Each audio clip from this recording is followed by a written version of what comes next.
don't know if crime in Chicago is just much worse there than it is anywhere else, but I had to dedicate an entire segment over to Chicago. Thank you, my friend. I'm going to be reading that super chat shortly. Always reading super chats and acknowledging the people, especially you, Daryl Pullins. Thank you, my friend. This entire Quick Hits is dedicated to Chicago. So, first on the list, there is a toddler roaming around in Chicago in the cold, windy city weather, and nobody knows who the parents are. We don't know if this is a migrant baby. They ain't even got no pants on, but they wandering around in the streets of Chicago. Let me bring you up to speed of what's happening out here in these streets, ladies and gentlemen. It's crazy. Roseland Hospital, where that child was taken for observation. Assault. Yeah, Ryan Mugo, that child found wandering the street not too far from here. No shoes, no pants on. About 1:30 yesterday morning, we know he was brought here for a medical evaluation by paramedics. Want to show you a picture we have of that child that we were sent by police and hope someone will recognize him and get in touch with his family. We're told the toddler did appear to be okay. It has been very cold outside, though, so you can imagine there's a high level of concern right now for this child. Not clear how long he had been out alone before he was spotted. Police say he appears to be 2 to 3 years old, seen walking alone near 107th and Perry Avenue. Again, yesterday morning, 1:30, police did search the area for anyone who might know the child, but so far have not been successful. We're told the child seems to only speak Spanish, and even within the last few hours, we've gotten an update from Chicago police who say still there is no sign of his parents or anyone that may know that child. They're asking anyone who recognizes the child's picture to contact police. You can also directly contact Area 2 Special Victims Unit. I'm live from Roseland Hospital. Asal Razai, CBS. So,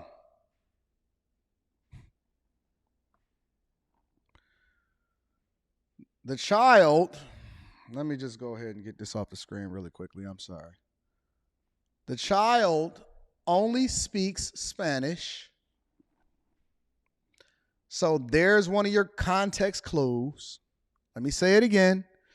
First and foremost, let me make sure that we put out the APB. If there's anybody that speaks Spanish that is familiar with the parents of this child that is roaming around with no pants on and just so happen to be picked up by police, please call Chicago authorities so we can have this parent arrested, charged, and sent to jail and possibly back to their country if they are a migrant illegally into this country. But as though Chicago didn't have enough problems on their hands already, now they're dealing with roaming children walking around with no pants on, and the child only speaks Spanish, which, if we really just trying to figure it out and we just be honest with ourselves, we all know what the hell is happening out here in these streets. So welcome to America, specifically Chicago. And yeah, it's nothing else I can say about that. I'm going to keep you guys up to date. Thank you, Kung Fu Hustler. I'm definitely going to be reading that super chat shortly. Chicago is trash. Let's just be honest. Bag chasers, if y'all in Chicago, hit me up with a new location of where y'all gonna be at, all right? Also on top of that in Chicago, a security guard whose life was taken trying to break up a fight was killed. Breaking right now at 4 o'clock, a fight breaks out just after noon in a shopping center in Chatham and ends with a security guard shot to death. CBS 2's Sabrina Franza is on scene. She joins us live now near 87th and Cottage Grove. Sabrina. Police are still gathering evidence and taking photos of what spilled out into this parking lot here. A fight that ended in the death of a 53-year-old man who people who work in this shopping center say was a security guard that gave his life to protect others.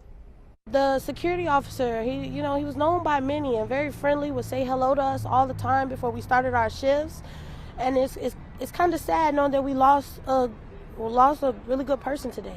China Brown was working her normal shift when she heard gunshots. Her colleagues counted 8 rounds. Imagine just doing your daily job and then you just hear gunshots out of nowhere. They later ran outside to find a 53-year-old man on the ground. They recognized him as the security guard they see every day, assigned to protect the DTLR a few stores down. He was, he would keep you protected no matter where you were. If you were in the Magic Nails, he would just, make sure, you knew he was there. Police claim the man was in an argument with a man and a woman. We don't know what it was about. They say the man pulled out a gun and shot him 3 times. He was critical when they took him to the hospital before he died. He clocked in. He had no idea he was going to be losing his life today. Police are still looking for those 2 people. They say they drove off in a gray sedan. We'll have more on this investigation coming up on the CBS 2 News at. So, remember when we posed all of these different scenarios that said, hey, you need to protect this or do that or whatever? A security guard, a 53-year-old man who was trying to earn money in order to make sure that he took care of his family, got into an argument with a man and a woman who got in the car and drove off. 8 rounds. He was hit at least 3, and he no longer here. And guess what? At the end of the day, he's going to be forgotten tomorrow. Nobody will care. They're going to get another security guard probably. Walking around. And remember this. I want y'all to really take in this, right? Because Chicago is one of the the cities, Illinois and Chicago, is one of the places that have some of the strictest gun laws on the books. They have some of the strictest gun laws, Chicago and New York, both of them sanctuary cities, crime running rampant, out of control, budget deficit, democratic cities, voter registration is down.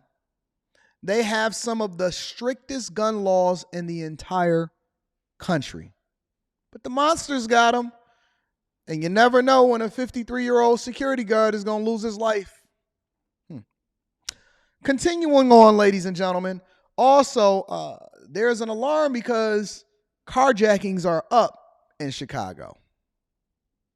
There are new details tonight in a carjacking at a Glenview Costco gas station. The stolen Mercedes was found by investigators a few hours later, miles away in Chicago. This is part of a string of gas station carjackings in the last few months. Our Sarah Maki has the warning from police tonight.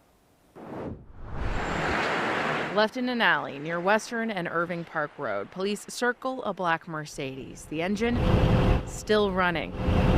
It matches the description of one stolen roughly 6 hours earlier in broad daylight. Glenview police tell us they were called to the Costco on Patriot Boulevard just before noon when the owner of a Mercedes sedan saw someone get into the driver's side of their car, start the vehicle, and start to pull away. Police say that owner tried to get back into their own car through the passenger side, but they fell, hospitalized for those injuries. Police say that Mercedes was then seen driving on the Edens Expressway at a high rate of speed. The issue of Costco robberies has gotten so common that Chicago 44th Ward Alderman Bennett Lawson warned residents in a recent newsletter that there has been a recent string of carjackings at the gas station on Clybourn Avenue, adding many instances of carjackings at this Costco location and other gas stations have taken place when keys have been left in the vehicle. At Clybourn, we spotted several security guards and 2 security vehicles. We reached out to Costco hoping to talk to them about any increased security methods, but they denied our request. Niles police tell us that since July 29th, they have taken reports for 3 stolen autos and 2 attempted stolen autos. Each of the vehicles was stolen while their drivers were pumping gas with their engines running. Now, maybe this will convince you guys to switch over to EVs.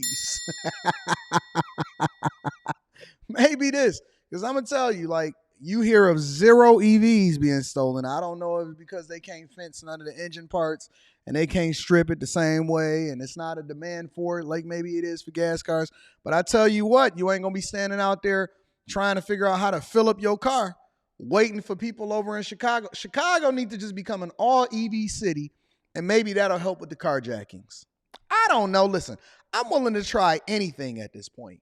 Anything helps that will help us try to figure out how to mitigate the crime. I'm sure that they're going to probably already figure out how to steal some batteries. They're going to steal some lithium ion battery packs too, right? I don't know. It's so bad over in this city that they still got the old police lettering on the cars. Chicago police cars look like they from the 1950s. They can't even update the logo. Brandon Johnson is running around like his hair is on fire. He got his mohawk up in the bun. I don't know what's going over in Chicago, but that is your quick hits, ladies and gentlemen. That definitely is your quick hits.